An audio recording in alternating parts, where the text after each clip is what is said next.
pa. Ginawa ko ito upang ako ay makilala mula sa silangan hanggang kanluran, at makilala nila na ako si Yahweh. Ako lamang ang Diyos at wala nang iba. Ako ang nalikha ng dilim at liwanag. Ako ang nagpahintulot ng kaginhawahan at kapahamakan.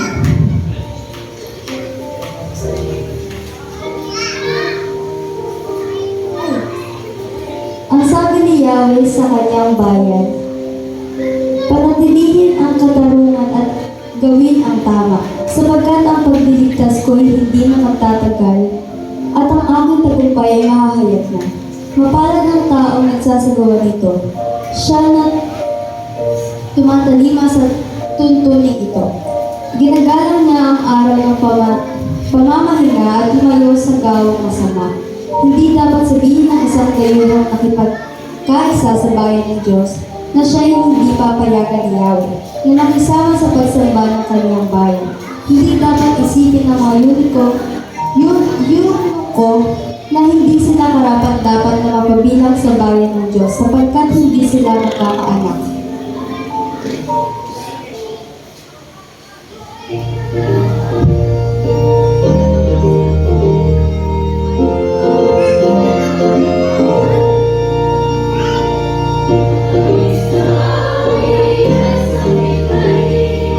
At sa Panginoon ihain, ngayon ng ilawin ng mga anghel, nakagalak ang walang mali. Walhati sa Diyos sa kaitaasan, puri ang inawit ng tanan. Ang awit na sabi, na pakinggan, ngayon muling ipag-awitan. Lumalong sa bukid at mga bundok, masaganang gatas at pulot. Israel ay matwa, mundo'y malugod, at mapapawi na ang lungkot. Walhati sa Diyos sa kaitaasan, puri ang inawit ng tanan. Ang awit na sabi, na pakinggan, ngayon muling ipag-awitan. Na may sipayo, ngayon magalak yamang tanto. Pag-ibig ng Diyos ay at sinugo, at alam niyang ating pintuho. Walhati sa Diyos sa kaitaasan, uri ang inawit ng tanan. Ang awit na sabi, na pakinggan, ngayon muling ipag-awitan.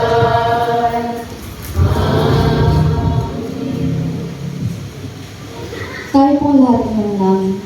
Lord, maraming salamat po sa araw na ito na pinagtipon-tipon niyo po ulit kami para po magpuri at magpasalamat sa inyo. Maraming salamat po sa isang linggong pag-iingat at paggabay sa amin. Ngayong ika-anim po na simbang gabi, nawa po ay kayo po mali ang mga. In Jesus' name we pray. Amen.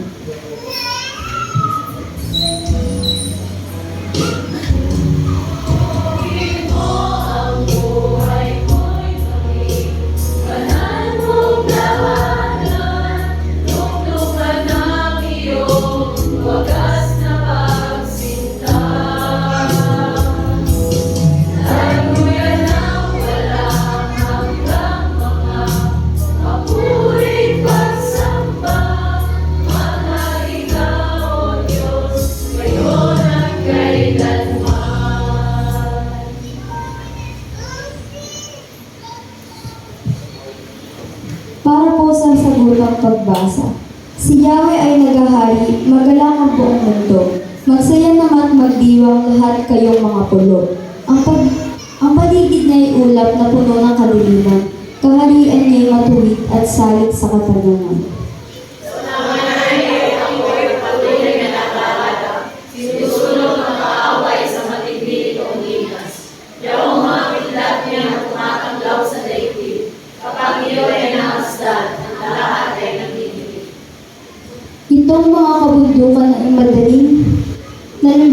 presensya ni Yahweh, Diyos na sandaigdigan. Sa langit ay nahahayag ka ng kanyang katuwiran, sa lupa ay makikita ang kanyang kadakilaan. At isang sumasapas sa mayang Diyos, naiiyak sa pinakapangko na ina. Mga Diyos nila ito ay lulubog sa may kapal.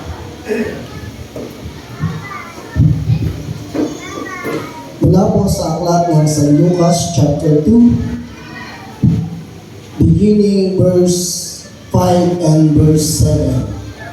Luke 2, 5 to 7.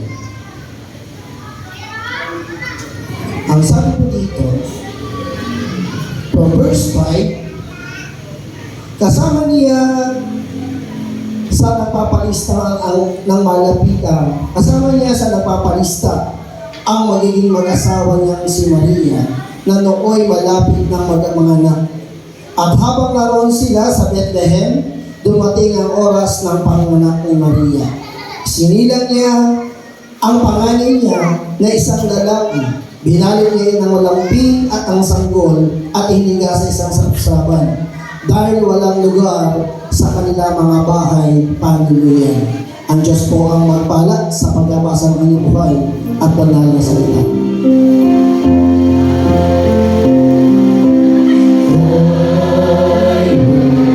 Salamat to my feet and a light unto my path. Thy Lord is a lamp to my feet and a light unto my path.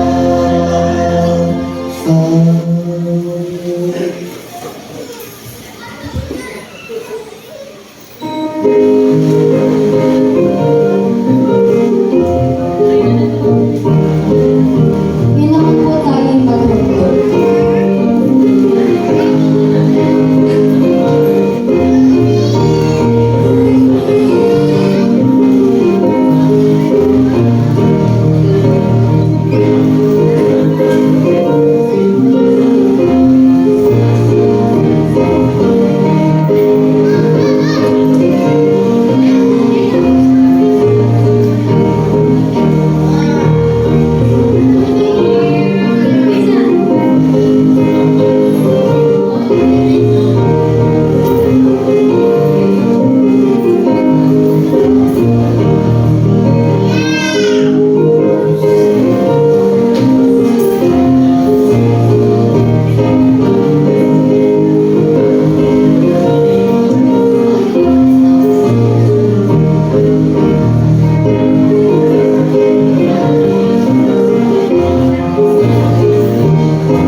Panginoon, salamat po sa iyong pag-ibig, sa iyong biyaya, sa iyong pagpapala na patuloy na pinag-aalap sa amin. Dalangin po namin na nawa, ang biyaya ito, Diyos, ay patuloy na bigay ng kagalakan at katuwan sa amin na ito'y may balik namin ng iyong pagpupuli at pagsamba sa iyong nakilang pangalan.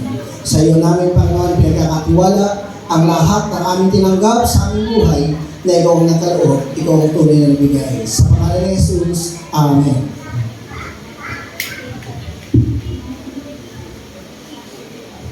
Pakinggan po natin ang mensahe ng awit ng Kids Organization.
Yan. Galing na Marina. O yung, alam mo, pepe sa inyo, Mr. Echo. Ay, dito pala mo pala kayo dito. Alam mo, pepe sa inyo, mapuna kayo. Alam niyo, pepe kayo, hindi linggo ngayon. Yan, dito. Yan. Adjust yung mga may edad. Yan. Kasama kayo dahil gabi nyo ngayon, kaya dapat kasama kayo sa pagsama.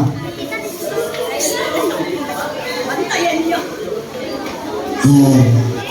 Ang makikita ko lang lalakad-lakad yung tatlong nasa, ayun, napunta doon sa likod. Yun ang makikita kong lalakad-lakad ng mga batang maliliit. At saka ito, yan. At saka ito pa. Yan, sila lang. Bukod sa kanila, wala akong makikita ibang batang lalakad-lakad. Yan. Pati, kuya, iupo ka na kuya. Okay. Yan, katulad po ng ating mensahe sa gabing ito, bagamat dapat ay ang happy birthday, pero unawain po natin sila dahil halos ilang araw din, halos 6 na araw din po silang pagod at puyat. No, kaya ako po yung pagdadala ng mensahe na para sa kanya. Ang sabi mo doon, lugar sa puso mo. Na po. Mga kapatid, kamusta po ang Diyos sa mga puso natin? Saan po ba nakalugar ang ating Panginoon sa ating mga puso? Sa labi, sa puso, sa katawan, o sa mga hintututulog? No, saan natin nilulugar ang Diyos? Sa puso natin o sa buhay po natin. Ang sabi doon, madaling sabihin o madali nating ipakita na ang puso, ang Panginoon ay nasa puso ng bawat isa. Pero makikita ang lugar o ang makita ang Diyos sa buhay ng bawat isa sa atin kung saan siya tunay na nakalugar, kung paano po tayo nabubuhay. Kung paano natin ipinamumuhay, ipinapakita, ipinamamalas, o ipinadalama sa mga tao sa pamamagitan ng pandaman, ng pakiramdam ng ating mga puso, kung paano natin ito dinadala at binibigyan ng tunay na halaga sa ating mga buhay. Sabi doon, katulad po ng Luke chapter 2, beginning verse 5 to verse 7. Kung naalala po natin yung senaryo na nung nalaman ni Jose na buntis si Maria, ang totoo gusto niya siyang iwanan.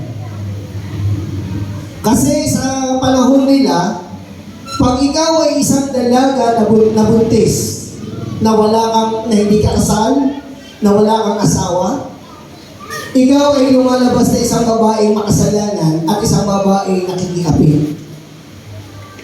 Ano po? At kaya doon, at yung mga babae, yung mga ganitong senaryo ng kasalanan o pagkakamali ng isang tao sa panahon nila, ay po pwede po nilang ipapatay o pwede po nilang itakwil.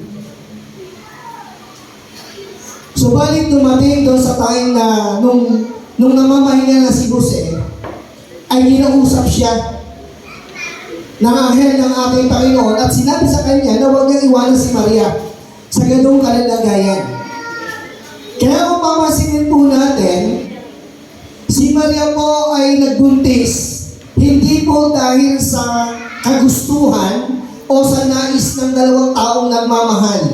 Bagamat mahal na mahal ni Jose si Maria. Pero dahil nung kinausap siya ng anghel ng Diyos, ipanakita o sinabi sa kanya kung ano yung kalalagayan o magiging kalalagayan nung batang naroon sa sinapupunan ni Maria. Amen. Kaya ginawa nila, sabi nga doon sa napatala sila, pero inabutan. Pero sa ganung kalalagayan, sabi nga doon sa panuluyan, humihilab na, sumasakit na yung kanyang tiyan, humahanap sila ng lugar, ang lagi nilang nakakatagpo ay yung salitang, wala po kaming lugar para sa inyo. Mga kapatid, ito din po kaya ang sinasabi natin sa Diyos. Wala po kayo Panginoong lugar sa puso namin, kaya hindi po kayo welcome. At doon, may isang lugar na o isang tahanan na kanilang pinuntahan, pero sabi nila doon, paano po yun? Wala po kami lugar sa loob ng tahanan namin. Pero meron po kami isang lugar, kaya lang po hindi po ganun kaaya-aya. Anong sabi ni Jose at ni Maria, okay lang po. Ang mahalaga, meron kami matutuluyan. Do you imagine? Yung Diyos natin, na kinilala tinanggap 2,000 years ago nang siya ay namatay sa krus. O na siya pinanganak at namatay sa krus. Sa isang kwadraw, sa isang lugar na kung saan masabi nga doon, pag sinabi hindi ka ay-aya, malamang amoy tayo ng hayop. Diba? Tapos yung kanyang hinigan, isang labangan na ginawa sa hindi simento, kundi ka pinag-egis na kahoy, nilagyan ng jame. At that time, siguro, that time na yun, ay pinatungan na lang ni Maria ng kanyang balabal. At yun ay naging isang higaan na. Kung titignan po natin, kaya ng Diyos na maipanganak sa isang napakagandang lugar. Sa isang gintong higaan, sa isang malapalasyong kama o sa isang malapalasyong tirahan. Pero ang sabi nga ng Lord doon, hindi niya yun ginawa. Bagkus, gusto niyang madama ng bawat isa sa atin, sa buhay natin, na siya ay magkaroon ng lugar sa ating mga puso. Kaya niyang gawin lahat. Pero ang sabi nga ng Lord, sa pagsilang ng ating Panginoong Jesus, siya yung nagbigay pag-asa sa atin na sa lahat ng mga taong walang pag-asa, sa lahat ng mga taong walang inaasahan, sa lahat ng mga taong sabi nga, nakalugmok doon sa walang kawalan ng pag-asa sa kanilang mga buhay. Pero ang sabi ng Panginoon, sa aking pagsilang, bibigyan ko kayo ng panibagong pag-asa. Pag-asa na kung saan ay patuloy nating nararanasan. Ano po? Pag-asa na kung saan ito ay patuloy natin nadarama sa araw-araw. Sabi nga natin, ano ba yung pag-asa natin na to? Pag ikay ng trabaho, di ba? Pag nagtatrabaho ka, ina-expect mo 10 days or 50 after 15 days susweldo ka. Pag-asa mo yun, investment mo yun. Pero pag nag-aral ka na mabuti, ano yung in-invest mo? Nag-aangat ka ng reward. Nag-aangat ka ng honor. O hindi ka ba ma-honor, at least mataas yung grades mo. Ganong mga senaryo sa buhay natin ang ina-expect natin. Ngayon, yung pagpapagal natin, gabi-gabi, pagsimba natin tuwing araw ng linggo, pag-atin natin ng mga midweek, pag-atin natin ng gawain ng kababaihan, ng kalalakihan, ng mayang, pag-gawain ng mga kabataan o mga bata, kaya ka nagpa-participate dahil may inaasahan ka. Una, hindi para makasalamuha mo lamang yung mga taong gusto mong makasalamuha. Ang inaasahan mo na gusto mo mangyari sana sa buhay mo, lumago ka at lumalim ang pananampalataya mo. Amen. Yun yung gusto natin mangyari sa buhay buhay natin. At yun yung inaasahan natin. Na makita sa atin na pag tayo ay dumating o in the word na sinensus ng Diyos. Tinignan ng Diyos o ano ginawa mo Dorcas sa lupa. Sasabihin ni Ate Dorcas, nag-opti. Nag-alaga ng apo. Diba? Nag-asikaso ng business. Pagkatanong ng Lord, ano ba? Siyempre, Lord, nag-Lord. Amen. Sabi nga doon, yun yung inaasahan ng Diyos. Kaya nga sinasabi natin sa Panginoon, ang manatiling tapat hanggang wakas. Pagdating ng panahon, may aasahan na ikaw ay maliligtas. Hindi ka nagpagal pumunta ng church para sabihin sa sarili mo na, okay naman na, ginagawa ko lang ito para sa Lord eh. Opo. Hindi ka nagtrabaho para magtrabaho lang na wala kang kita. Hindi ka nag-aral para mag-aral lang para hindi mo ma-achieve yung iyong gusto. Ginawa mo ang lahat ng ito dahil alam mo may inaasahan ka one day na mangyayari sa buhay. Pangalawa, sabi doon, yung simpleng pagsilang ng ating Panginoon ay simpleng buhay ang ibinibigay niya sa buhay ng bawat isa.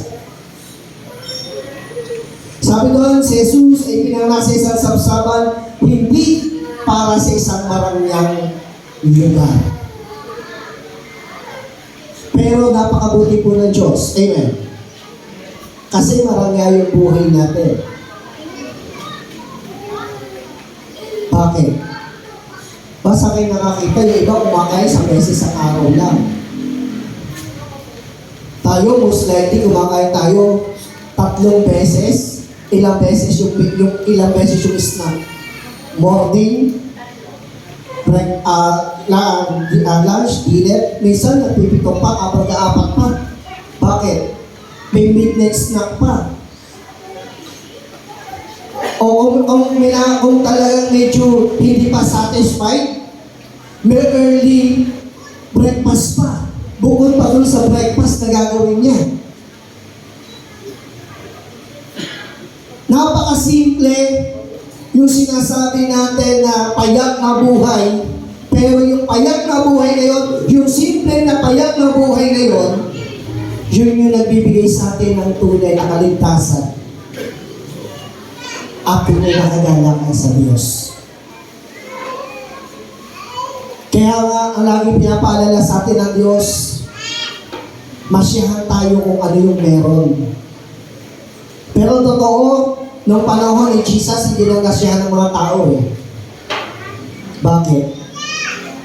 Sabi niya, kinuha yung kanan. Gusto pa nila kunin yung kaliwa. Ang ginawa ni Lord, binigay niya yung kanan niya, tsaka yung kaliwa niya. Pero kulang pa rin. Hiningi pa nila yung paa para may pako si Jesus sa krus. Noong araw pa man din, marami ng tao mapag-import. Marami ng mga taong mapagnasa sa yaman. Kaya nga, kung papansinin po natin, yung sinabi ni Ate Pam kagabi, diba?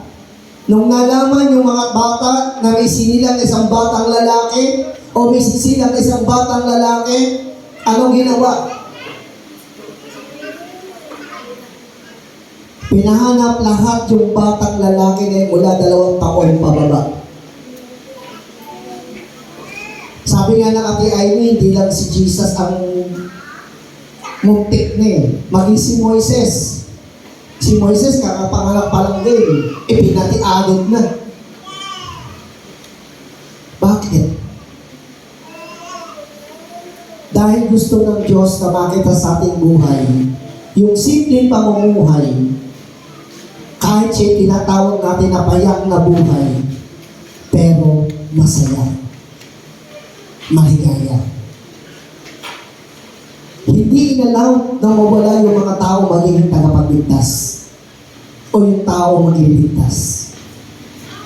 At yung sinasabi ng Panginoon sa buhay ng bawat isa, katulad ng binanggit niya kanina, saang lugar naroon ng Diyos sa puso mo. Maraming tao magaling magsalita. Maraming tao magaling ipahayag na siya ay Kristiyano, siya ay mananampalataya, siya ay tagapaglingkod ng Diyos. Subalit, hindi mo makikita sa kanyang puso o sa kanyang buhay ang tunay na pagiging Kristiyano. Kung naalala niyo po yung sinabi ko nung nakaraan, hindi sapat na ikaw ay maging puspos ng Espiritu. Puspos ka nga. Pero, ano ang sabi ko nung nakaraan linggo? Pag wala kang integridad at moral,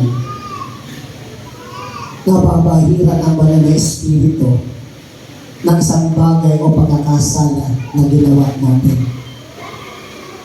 Pati yung pananampalataya natin. Kung sinasabi natin na si Jesus na sinilang sa mundong ito ay nagbukas ng ating kaisipan, ng ating puso para madama at para mamalas natin ang kanyang kabutihan. Ang sinasabi po na mensahe ng ating Panginoon, ipakita mo. Hindi lamang kung sumasapit ang araw ng Pasko, kundi sa araw-araw ng buhay mo. Yung po matanda kung sinasabi nga doon, yung paghahanda ng regalo. Sa dulong Malabon, sabi nga ni Aida, pag ganitong senaryo ng Pasko, ang inisip natin, ano kaya ang regalo ibibigay sa akin? Ano kaya regalo ang matatanggap ko? Pero pwede ba naman sa unang pagkakataon, tayo naman po maghandog ng tunay na regalo para sa ating Diyos. Yung kasiyahan natin, mawawala at mapaparang po ang lahat. Masaya tayo, oo. Pero alam niyo po, ang tunay na kasiyahan nandito sa puso natin. Kung paano nagahari at kung paano natin sinasabi sa buhay ng bawat isa, si Jesus ay nakalugar doon sa sentro ng puso mo. Hindi sa gilid, hindi sa ilalim, hindi sa bungad, kundi siya ay nakasentro sa puso ko. Amen. At kung ito ay mangyayari sa buhay natin, sabi nga ng word, bubuksan ko ang dururawan ng langit para maibigay kung may pagkaloob sa iyo ang lahat ng pangarap at mithiin mo sa iyong buhay.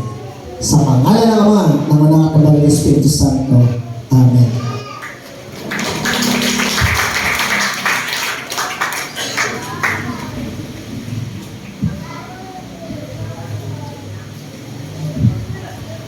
Para po sa awit ng pasasalamat, awitin po natin ang Away in the Manger.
para sa pagpapasalamat natin sa Diyos.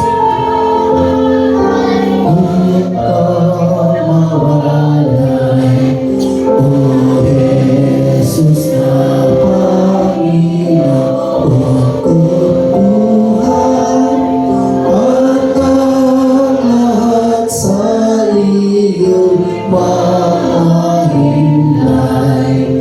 Ako'y hilig mo sa iyong kamay. Salamat o Diyos sa iyong pag-ibig, salamat o Diyos sa iyong pagmamahal.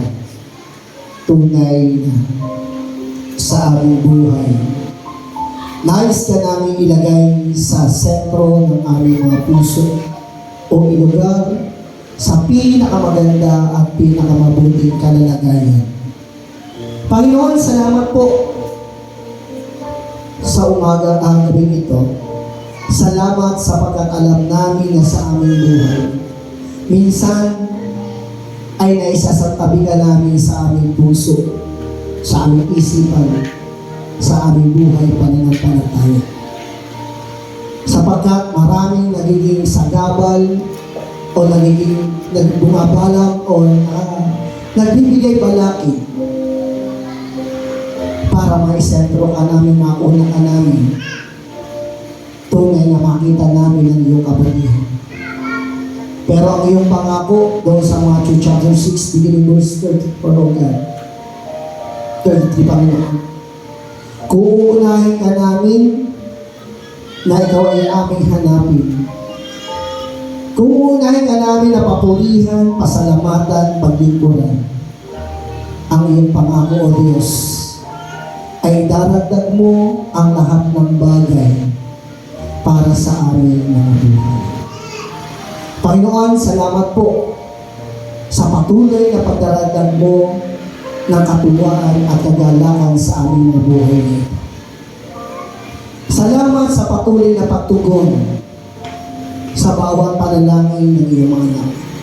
Nawa, sa darating na Kapaskuhan ito ng 2024, kung kami ay naging abala sa maraming bagay, gumugol kami ng maraming oras sa hindi mo nais sa aming mga buhay. Nawa, sa pagpasok ng 2025, tunay na mauna ka namin. At lagi namin maalala ang iyong pagsila. Lagi namin maalala ang mga sakripisyo na ginawa ng aming mga ninunong si Jose at si Maria. At alam namin, O Diyos, ikaw ang tunay na katubusan ng lahat. Ikaw ang kasiyahan ng lahat. Ikaw ang tunay na pag-asa ng lahat. Dahil sa iyong pagsilang, Panginoon, kaya namin harapin ang anumang hamon ng buhay. Kung ikaw ay aming kapigil, ikaw ay aming kasama sa bawat akbayin at landasin na aming tatakin. Salamat po sa gabi ito, sa muli namin pag-uwi, sa muli namin pamamahinga. Patuloy na gamahin nawa namin, O Diyos, ang iyong presensya sa aming mga buhay. Na kami ay magdiriwang ng Kapaskuhan sa mga darating na araw. Isang Pasko na masayang masaya. Hindi gago. Hindi ganong kasagana. Pero merong Kristo na nagbibigay ng kasaganaan at kagalakan sa aming mga puso. Sa iyo namin itinitiwala. Sa iyo namin, O Diyos, tinatagubilin ang aming buhay. Ang aming kasiyahan na gaganapin. Maging, O Diyos, sa lahat ng iyong anak na may karamdaman. Alam namin, O Diyos, na nawa ang kanilang karamdaman pisikal ay hipuin nga na may pagpalang kamay. Sa panahon ito, O Diyos, naroon ang ubo, naroon ang sipon, naroon ang mga pagkahilong ugat, yung mga high blood, Panginoon, yung mga asthmatic ugat. Dalangin namin patuloy pong hipuin ang kanilang mga puso at bigyan ng kagalingan at kagamutan sa kanilang mga pisikal na pangatawan. Salamat sa iyong pag-ibig. Salamat, O Diyos, sa iyong pagmamahal at salamat sa patuloy na pagliligtas at sa pagsilang mo sa mundo ito. Ikaw ang nagpapatunay na wala kaming magagawa kung kami hiwalayin sa iyo. Sa iyo, Diyos, ang papuri, pasasalamat, pagsamba sa pangalan ni Jesus. Amen. Amen.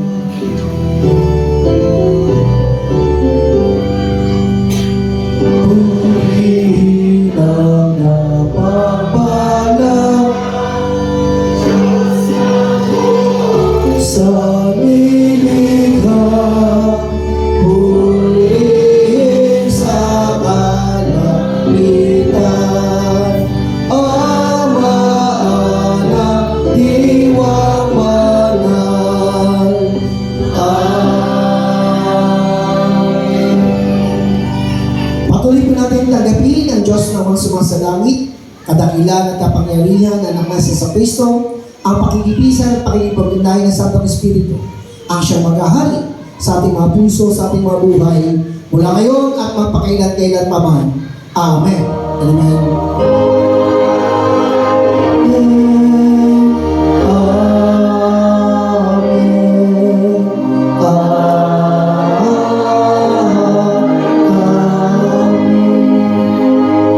Praise the Lord. Pakutahan po natin ang Panginoon. Makaupo na po tayong lahat. Yan. Katulad po ng announcement ng ating atikat, magkakaroon po tayo ng practice or magkakaroon po tayo ng mabilisan na pagpapractice para sa araw ng bukas. Mula po doon sa ating mga bata, sa tambourine, sa kabataan na ewan po kung kasama sila sa praise and worship, and then po doon sa mga babaihan. Alam ko po ang kalalakihan, wala yatang hinanda. Kaya wala akong practice. Alam ko may papakita. Yan. Di po. Handaan na po natin yung bawat presentation natin para sa araw ng bukas. Ulitin po natin, bukas po, alas 8, eksakto, in punto, tayo po ay dapat magpasimula para po sa ating pagsamba, para makapagpahinga naman din po kayo para sa oras ng gabi. Na po, para hindi naman po kayo umarap. Yellow po bukas ang inyong ating isusuot. Ang ating mga isusuot. Tayo po touch yellow lang ang kayo.